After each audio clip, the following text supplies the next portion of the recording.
welcome to the Stop Ruining My Childhood podcast. A sometimes nostalgic, sometimes cynical look back at pop culture.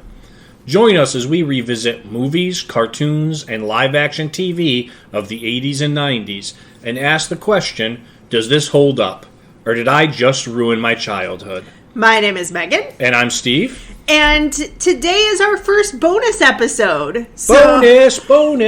For St. Patrick's Day, we had a choice and we chose Leprechaun, the movie starring Warwick Davis, which you can stream on Tubi for free, or you can rent on Amazon for, I think right now, $2.99. And we also have links for that on our website. So if you follow us and go on our blog at stopruiningmychildhood.com, you can find links for that, as well as links to buy the snack that we are about to eat. So, in honor of Leprechaun, the somewhat horror comedy movie, we chose Lucky Charms cereal, which are mentioned about 5 times in the Leprechaun movie. They are mentioned in the Leprechaun movie. Yeah, so before we dig in here, what are your memories of Lucky Charms? In my household, we were cereal house. My brothers and I both would eat cereal for breakfast.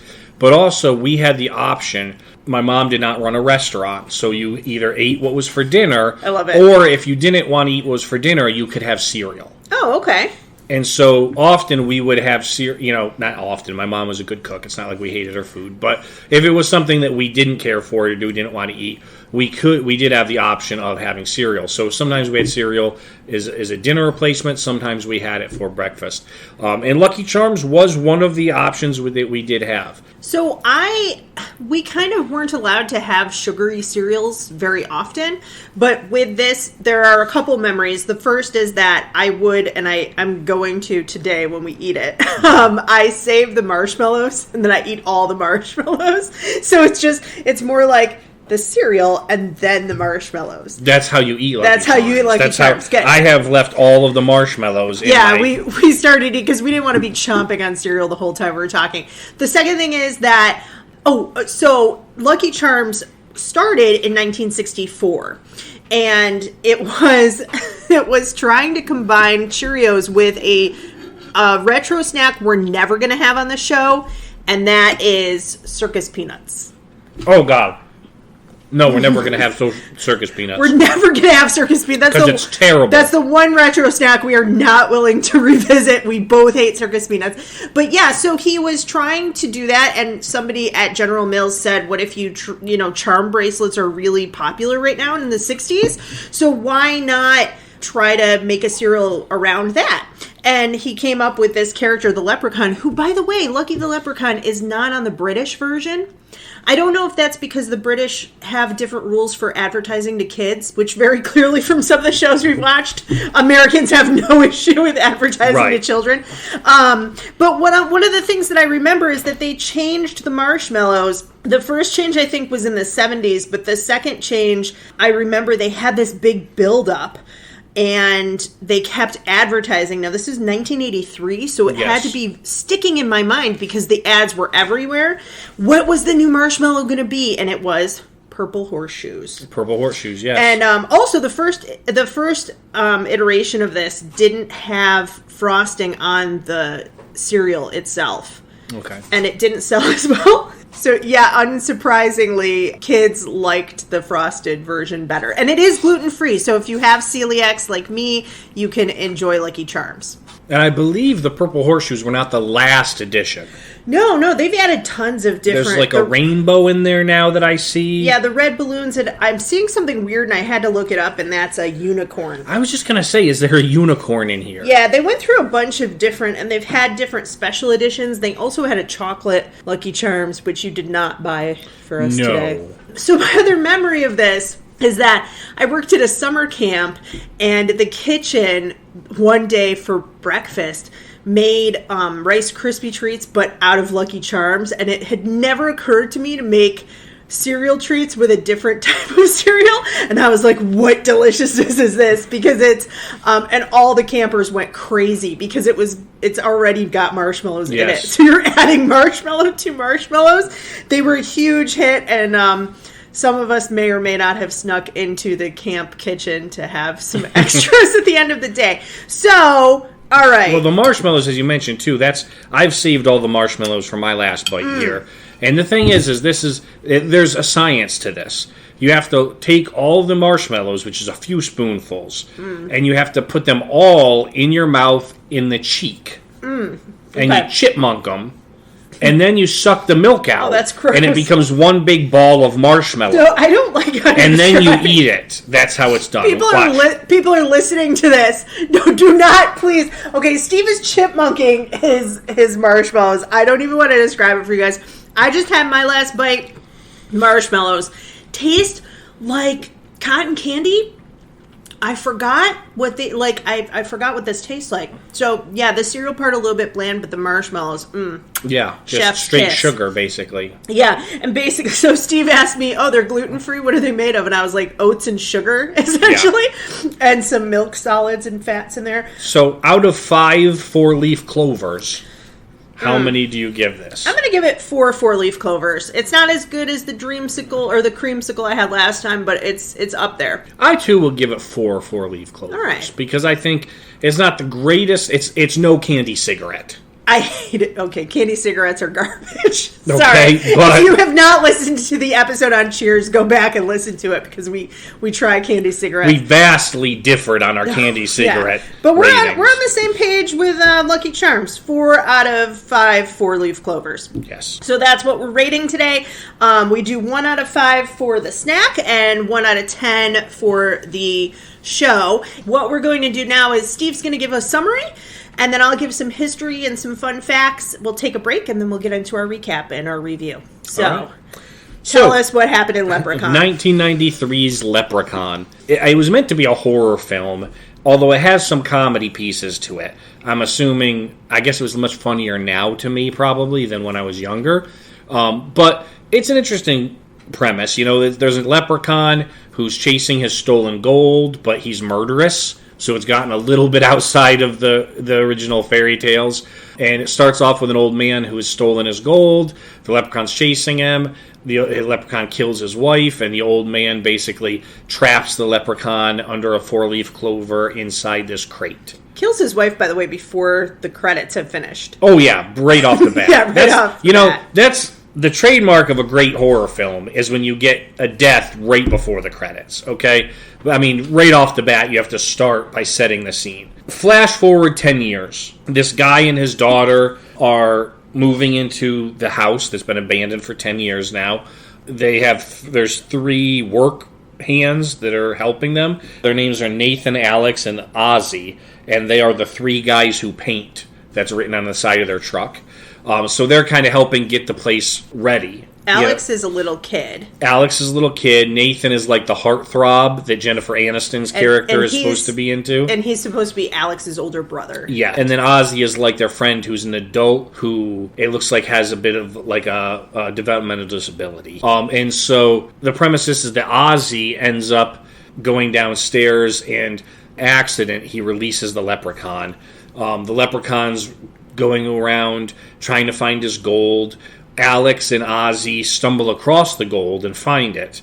And then they hide it again in a well so nobody can find it, and they don't tell anybody. And yes, Ozzy accidentally, he says, oh, you know, the way that you can tell if it's real gold is by biting into it. But then he accidentally swallows the gold coin.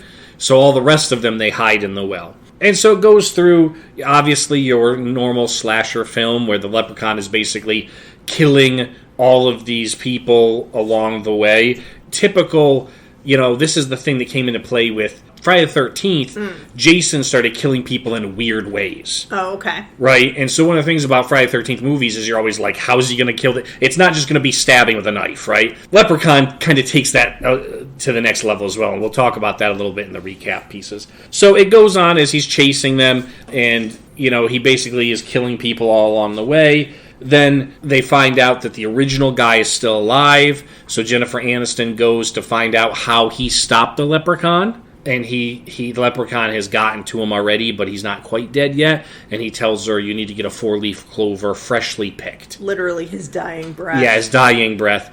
You know, you have to get a 4-leaf clover, and there's a patch by the well. Mm-hmm. So she rushes back to the house where all the boys are holding off the Leprechaun, and she starts trying to find it. Meanwhile, you know, she gave the Leprechaun back the gold that the boys had hidden. The problem is it wasn't all the gold. There was 100 coins and only 99 were there because Ozzy had swallowed one. So now they can't give that coin back, and so now they're trying to find a way to stop the Leprechaun. So all of them start trying to find a 4-leaf clover. They're digging through the patch. Finally, they do find one, and the Leprechaun's attacking them, and Alex takes the 4-leaf clover and sticks it around a piece of gum and fires it with a slingshot into the Leprechaun's mouth, which basically kills the Leprechaun, or at least starts to disintegrate him from the inside out, because 4-leaf clovers make him vulnerable and also hurt him. He starts to fall down the well. Nathan grabs a can of gas, dumps it down the well, lights a match, throws it, and blows up the well. So they kill the Leprechaun, and they all get to kind of live. And the credits are starting to roll, you hear the Leprechaun curse the well and basically say that it's going to hold his soul until he can get his gold someday. Right, so there's this promise, like in most slasher films, that he could be back. That he could be exactly. back. Yeah. So it's interesting that you pick up on, and you've said a couple times that it's like horror, but kind of comedy, and essentially the history of this movie is really interesting to me, and we did kind of pick it randomly for St. Patrick's Day. There were a couple different choices we could go with, and Steve was like, let's revisit Leprechaun. But there was a production company called Vidmark that had done a lot of straight-to-video stuff. They wanted to go into films that would be released in the theater. So they expand into being Trimark. Trimark puts out a couple movies before this, but this was the first movie that was fully produced in-house for Trimark. So other movies they distributed, but they hadn't fully produced. And its original incarnation was supposed to just be a straight horror film. Warwick Davis had done Willow a couple years before this, so he was looking for a new vehicle, and he found this movie was pitched to him. And when he read it, he was like, I like the idea of being a villain because I haven't really done that, right? In Willow, he's a hero. Mm-hmm. But I think that this needs a little bit of comedy. So it was kind of his leading that character in that direction, to do the kind of corny rhyming and to be over the top. And I think in some ways that's the right choice, because it would have been, it's not a great, I don't want to spoil the end, but I don't think this is a great movie. But, I think it was the right choice to make it a horror comedy and not just a straight horror. And apparently the production company thought so too. They had a number of sequels and reboots after this.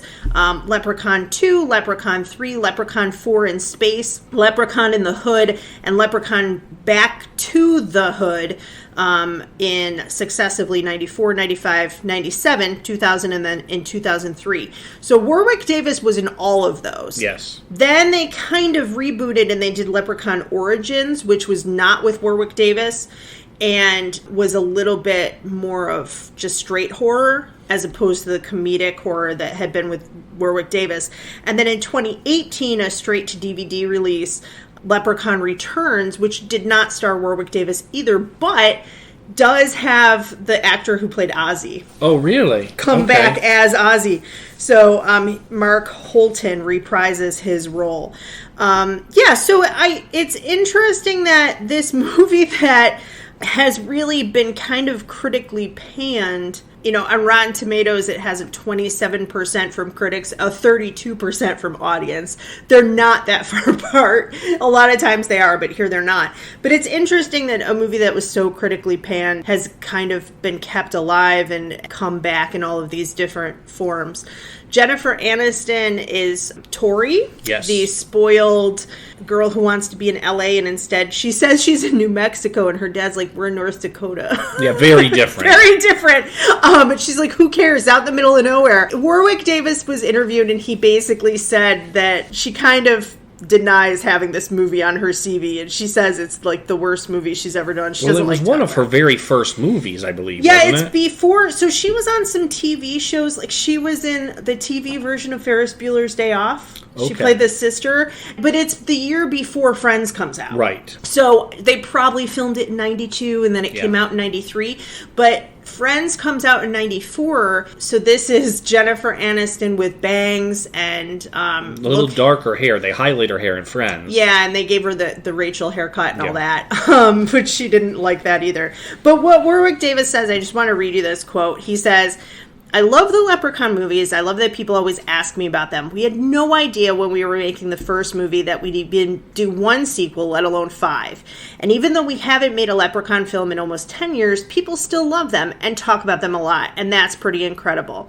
Making the sequels was always interesting for me. And then basically he goes on to say that he dug into the character a little more in the sequels. He felt more comfortable with it. He brought out a lot of the humor. He felt like he could play with the audience. Right. Which I think is kind of interesting and kind of cool. The thing about Warwick Davis, too, is he was a phenomenal actor. And sometimes it's overlooked because a lot of times people feel like there weren't a lot of little people actors to begin with. Yeah. So, like, it's easy to get work if you're a little person actor. But because he had a lot of roles, right? We had Willow. He's in the Leprechauns. He was in Time Bandits, which is a tremendously underrepresented movie. And later on in Harry Potter. He's in Harry Potter. Yes. Yeah. He's in all of these movies. But it wasn't just because he was a little person actor. He was a great actor. He's a he was phenomenal very actor. good at it. Yeah. And he brings things to each character that he does. I almost wish that we were talking about Willow because that movie, we rewatched that like maybe 2 years ago when it came on Disney Plus, and it just, he's amazing in that. And in this vehicle, he does his best. I'll say it that way. It shows depth. It does because show it's depth. a very different character. That's true. Yeah, so that's just some history and some of our thoughts on the people in it and where they were at the time and some fun facts before we talk about it. So here we're just going to pause for a brief break, and when we come back, we'll get into our memories and we'll do the full recap and review. This podcast is supported by its creators. And listeners like you. Help keep our show ad-free by visiting our website, stopruiningmychildhood.com. There you can find links to our social media. And this very podcast you're currently listening to. Both Megan and I are authors, and you can find links to our books on our About page. And on our Watch With Us page, you can find videos and links for all the shows and movies we discuss on the podcast. And more importantly, links to buy the nostalgic snacks we review as well. We also post bonus content about once a month. So like, subscribe, and follow. For a small independent podcast like ours, it really does make a difference. Thanks. And now back to the show. Okay, so we're back. Once again, I'm Megan. And I'm Steve. And we are going to talk about our memories of Leprechaun. Do you remember this at all? I completely remember this because I was 16 when Leprechaun came out. All right. Right, so I was in high school, so this definitely would have been the type of movie I would have gone and seen in theaters. And made out with somebody in the back row. No, I would not want someone to like be interrupting my movie. Especially a slasher. Especially a slasher film, right? Yeah, I've always been a fan of slasher films since I was very young, probably 5 or 6 years old. I saw my first Halloween, Friday the 13th, Nightmare on Elm Street. The thing about slasher films is even the terrible slasher films I will watch. It beckons to my childhood. I'm not sure why. But this had some of those classic pieces in it, right? Which I really liked. What are your memories, I guess, before we get into review? Yeah, so 93, would I have been allowed to watch this? I would have been 8th grade. I probably, if it had interested me, I don't remember seeing any ads for it, and I don't remember it in theaters. I saw it at a slumber party where people were like, "This movie's hilarious. We should watch this." And it's like, okay, we're in high school and we're gonna watch a slasher film, and then that is it. I remember what he looked like, and I remember nothing else from the movie. So my guess is, depending on when I saw it in high school, which is questionable, either we were having a little party with maybe some drinks we shouldn't have had, or I fell asleep, because I really remembered nothing about this movie. And I know that we also watched Leprechaun 2 because I vaguely remember the beginning of Leprechaun 2, I think. he's in Ireland and he's watching a girl and she sneezes, and if nobody says bless you, he can take her. That's the only thing I remember. Okay. So yeah, I didn't really remember anything from this movie. But what were some of the highlights in terms of, you were talking about slasher like genre? Some of the pieces I picked up on for my review, sort of, as we talk about this, is first off, before I even get into the kills, obviously, which are something you have to look at slasher films, I want to just point out Jennifer Aniston's character. Well, this is not a masterpiece of writing. Let's just point that out. Jennifer Aniston's character, I put down, she starts the movie as like the biggest girly girl. She's got her high heels and she's talking about how she wants to be in LA. In a really short dress. Then she lectures Nathan about women's rights. Yeah. When she's literally been the stereotype of, like, this rich, snobby girl. Yeah, she goes from being like, I'm afraid of the dust in the basement, to, don't tell me, Nathan, I'm not afraid of anything. And then she makes her dad keep her bags there and not leave. So that kind of threw me a little bit, but I was like, okay, I'll stick with it. And then she seemed to be more about impressing Nathan. Kill-wise, Leprechaun, first kill is with a pogo stick, right? No, the first kill is throwing her down the stairs. Well, I don't count the old lady. She was dead at the credits. Oh, no! Okay? I mean, she was going to go anyway. She tripped, right? No. The first real kill in this, Poor Mary. 10 years later, he kills the coin dealer. Yes. And it's with a pogo stick because, of course, being a leprechaun, they've decided that he's childlike and has toys, which is more of an elf thing, but I'm going to go with it. It really, so the surprising thing to me is that we're talking about what a great actor Warwick Davis is, but this seemed almost kind of demeaning to little people. They have him riding a tricycle, they have him playing on a pogo stick, but it is what you were saying, the creative way to kill somebody. Right. He basically pogo sticks on this guy's chest until he's dead. Yeah, it's quite graphic. Which is excellent. I mean, you've never seen Jason or Freddy do that. That's true. Then he kills a cop while playing hide and seek. Again, you've got this kind of childish thing connected to it. And he often lures people in by using child voices. Yeah, he's singing nursery rhymes, which is one of the things in scary movies that creeps me out the most. People singing nursery rhymes in a minor key. Yes. And also when a swing moves independently with no wind. Yes. Those are the two things that creep me out. At one part, he's in a go-kart, which he makes himself in a barn. And then he drives this little... I mean, I say go-kart, it's really more of like a Power Wheels. Like that little kids drive around. Yeah. And he runs it into their pickup truck and rolls the pickup truck with his little Power Wheels. I thought it was a farm ATV. No. With a pitchfork on it. Well, I think maybe it was, and he turned it into a little go-kart. Yeah, with magic. Because you hear him making it. Right, with magic. He steals another little car, too, at one point. He does from the coin dealer is also an antique shop. Yes. So there's these antique toys, and that's where he gets the pogo stick. Yeah, and so that was kind of part of it. I noticed this thing comes up in the middle of the story where he mentions that he used to be a shoemaker by trade. And then they throw in this shoe shining compulsion. Which I have to say, for me, this was one of the funniest bits of this movie. One of the only funny bits, but one of the funniest bits that... Because he's a leprechaun, he's like the shoemaker in the elf story. Again, elf, not leprechaun. I feel like they're getting mixed. And yeah, the Irish guy, Danny, calls him one of the wee folk, and I really wish that they had kind of dug into those legends a little bit, but the idea that he's like the elves and the shoemaker, and then he kills somebody and then shines their shoes after, it's really quite funny. It's a compulsion. Yeah. Because at one point, he's ransacking their house looking for his gold coins. He sees the shoes and stops ransacking and polishes and matches all the shoes together. Like in the middle of looking for his gold, he's like, oh, shoes. And then another part, they actually distract him by throwing all their shoes into the dirt, and he starts running out and polishing them, and they're able to get away from him. Yeah, which is such a great... At least they followed up with it, right? They did. At least later it was used as a plot piece. Yeah, they have a callback. So I liked that, but at the same time, I'm like, what the hell is going on with this? So the creative ways of killing... The thing with Jennifer Aniston's character, and I want to say this, I might try to link this on the blog... There is a great compilation video on YouTube of characters from sitcoms from the 90s, women going, well, it's the 90s now. And like, there's something about the 90s. There was this like kind of phrase being thrown around in media, like, it's the 90s now. Women can do anything. Yeah. Like, we're well past the women's movement, yes. right? We had like on Time Magazine, the Year of the Woman.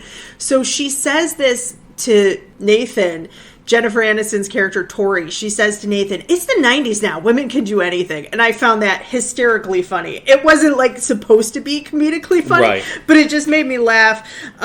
We have to talk about the other two characters, though. So there's three guys who paint. Ozzy is a little bit slower, and we remembered Ozzy surprisingly from League of Their Own. He's the adult version of the kid who makes fun of the team. He's one of the women's sons. Yeah. But where did you know him from? I remember Mark Holton from Teen Wolf. He plays Chubb, who's on the basketball team with Michael J. Fox, and then he returns in Teen Wolf 2 and plays Chubb again, but he's on the boxing team in college with Jason Bateman, who plays Michael J. Fox's cousin. Oh, okay. Interesting. Yes. So he was one of the casting pullovers from the original. And he's also in Rumpelstiltskin, which was done by the same group of people, basically. Which is interesting that they have another kind of fantasy-made horror. Yeah, with kind of a small-statured villain. Yeah, so I thought that he did a great job as Ozzy. He doesn't play the character. You know, it's very clear he's a little slow, but he doesn't play him stereotypically. Yes. Now, the kid, Alex. What did you think about Alex? I'm going to just say this right now, for the record, on our podcast. I have never desired to see someone murdered as much as I did Alex. I kept Why hoping couldn't that he too. have killed Alex? I don't know. That kid needed to die. Alex is played by Robert Hy Gorman, and he was also in Don't Tell Mom the Babysitter's Dead, where I think he plays essentially the same character, if I'm recalling it correctly.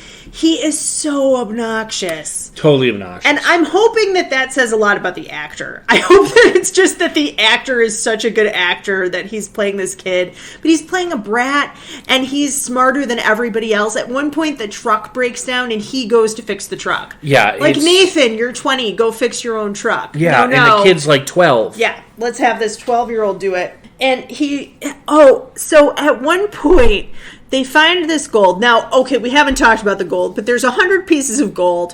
When they take it to the coin collector, he's like, this would be worth about $500. Right. I looked it up, and essentially today, a gold piece from the U.S. Mint. Now, these are obviously, they're supposed to be magical and very old, but yeah, $260 to about $1,700. Yeah. So, Steve, I did the math real quick in my head, and so he's got a bag that's worth $50,000, okay?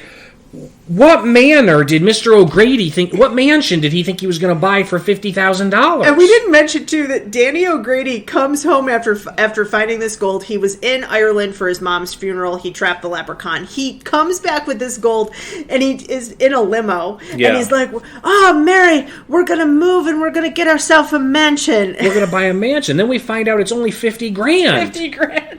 Like, which even back then, I mean, it's a lot of money. Don't get me wrong. But you're not going to buy a house for $50,000. No, you couldn't buy a mansion. I'm saying you couldn't buy just a nice cottage for $50,000. I mean, maybe in North Dakota. Maybe in North Dakota in the 1990s and 80s. But if anybody is from North Dakota, I'm talking about it's supposed to be 10 years before the movie starts. In 1983, North Dakota, you could probably get a nice cozy cottage, but not a mansion. But you're not going to live in a mansion.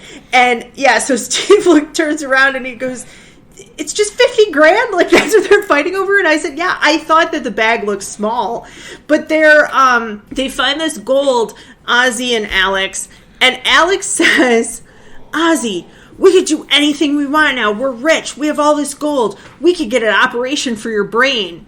To which Ozzy says, well, why do I need an operation for my brain? And Alex like, to make you smarter. And he's like, oh, I don't. He says, I am smart. And Alex goes, yeah, but now people won't make fun of you. He goes, yeah, but you're not. And people won't say things about you anymore. And Ozzy goes, people say things? And he goes, well, behind your back. Yeah, only behind your back. So he's just ruined Ozzy's life? Yeah. And then later, there's a callback. And he says, we were going to save it for the operation.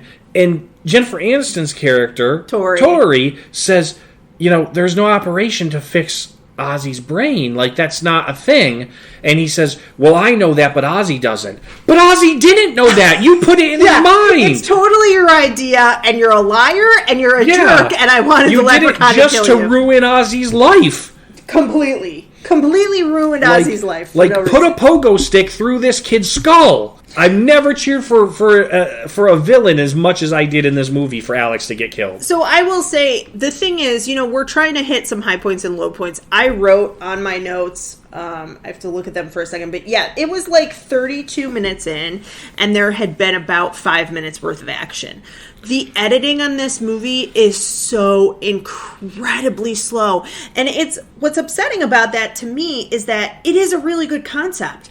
I think it would have worked straight horror. It works comedy horror. A lot of people compared it to Chucky, and I think that is mean to do to Warwick Davis.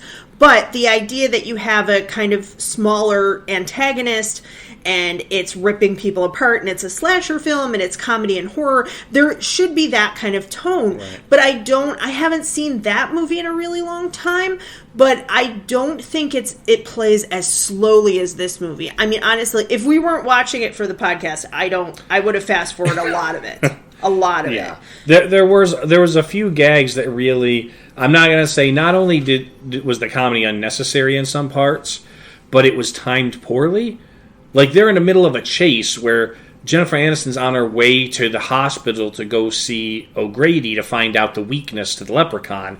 And he's, like, attached to the back of her Jeep with roller skates, like, trying to kill her. They take a quick corner, and he comes off the Jeep. He roller skates through a fence and leaves a leprechaun-shaped hole, like in a cartoon, which was also in the middle of a deadly scene. It's exactly what happened in Roger Rabbit, too. I know. So they're copying. But at least that was supposed to be a comedy. Yeah, and it's supposed to be a cartoon as well. So, yeah, the idea that there would be a perfect leprechaun-shaped hole in this fence, it was kind of funny. But you're right, the timing is just off. I will say there are a couple chase scenes where they do some very interesting camera work. They film things from Warwick Davis's point of view, so it's at that level of like about 3 feet up. They also do the same thing when he's at one point under a car stroking Jennifer Aniston's legs, and she thinks it's Nathan flirting with her. Which she just met Nathan like that day. Yeah. And she thinks he's under the truck rubbing her legs, which didn't seem weird to her. I would have found it odd, but, I don't know. But despite all her feminism. Right, exactly. But, yeah, so there are some really interesting pieces of cinematography. I also thought, as a highlight for me, the score, I thought was actually pretty good, and I looked it up because I had time. In between the and long shots that weren't really close edited. There were two guys who did the score, Kevin Kiner and Robert Walsh. Robert Walsh did a lot of score for cartoons, so he did like My Little Pony, Transformers, G.I. Joe, and he did some stuff for Gem, Fraggle Rock. Okay. And then Kevin Kiner did CSI Miami, Narcos, Star Wars Clone Wars, Jane the Virgin, Titans, Dead Like Me. So the people who did this score, really, they're composers for a lot of things, and I think that shows. I thought the music was really good. There are other things like Halloween where the score kind of gets tedious. It's that same over and over and over. I thought that it did, to the extent that this movie dragged, the music helped move it along a little bit. Yeah. And it's funny because you say dragged, but it was only an hour and a half. It felt like 3. It was like a 90-minute movie, which, it wasn't in today's standards, that's short. Yeah, so... My last final thoughts. First of all, I really liked Tori's wardrobe through this whole thing. It's 90s, but it's really cool. She had like some patchwork jeans and a cool leather coat, and her dress was a little too short for my taste, but it was very like of that time, 93, 94, 95. But my other thing that I wanted to talk to you about before we do the ratings is they blow up the well. And Tori and her dad are supposed to be living on this property. Well, you don't think they're going to stay there, do you? I don't know. There? But, I don't know. It's just, as somebody, like, we kind of live on a farm with a well. They're going to sell it and get the $50,000 in real cash. And maybe the one gold coin that they still have. Yeah, but I was just like, Yeah, they just blew up that well. Like, you can't, of all the things to do, why would you blow up the well? I don't know. That's my adult brain looking at something that's meant for teenagers, because my adult brain is like, it's going to cost you more than $50,000 to refract that well. That's why, to re-drill it, or to try to do fracking and ruin your land. Either way, it's going to be more expensive to find a new well than it is to just get rid of this leprechaun. So, so let's get into the ratings. 1 out of 10 four-leaf clovers. What do you have for it? I'm going to give it, objectively. Yes, this is something from, but I mean, everything from our podcast is from our childhood. So I have to put my nostalgic, empathy away for a minute and just look at it. And I have to give Leprechaun 4 four-leaf clovers out of 10. Oh, that's high, because I gave that to Strawberry Shortcake. I don't know when we're going to air these, but I gave that to Strawberry Shortcake not too long ago. And this, for me, it's a solid 2. It was torture watching this movie. And it's very clear why I didn't remember it. There's a few funny moments, a few lines here and there, but for the most part, it is corny rhyming. And long shots. Maybe I want you to just keep an open mind, and maybe next year for our St. Patrick's Day special, we'll do Leprechaun in the Hood. No. When he raps on stage. No, we're doing Darby O'Gill and the Little People. Darby O'Gill and the Little People I wish that we had watched that. That's from the 50s, not quite our childhood, but I remember watching it every St. Patrick's Day. I'd love to revisit that, but I don't think I can look at another minute of a Leprechaun franchise movie. So, to recap our recap, 2 four-leaf clovers for Megan, 4 for Steve. It's a 3 on average, but Lucky Charms got a solid 4 out of 5, yeah. 4 out of 5, and if I were going to put cereal in my body every morning, I would eat it again. Yes. I'm not really at this stage in my life prepared to have that kind of sugar in the morning right before I go to work and teach all day. So 4 out of 5 for Lucky Charms, 3 out of 10 for Leprechaun. I can't recommend that you watch this along with us, but if you want to, you can find the links on our website, stopruiningmychildhood.com, and also you can find links to listen to the very podcast that you're listening to and follow us on social media. There's also some information about us and links to our books, because we're both authors as well. So stop by, say hello, leave a review. Most importantly, happy St. Patrick's Day. Happy St. Patrick's Day. We hope you enjoyed this bonus episode. We hope to see you next week. Thanks, everybody.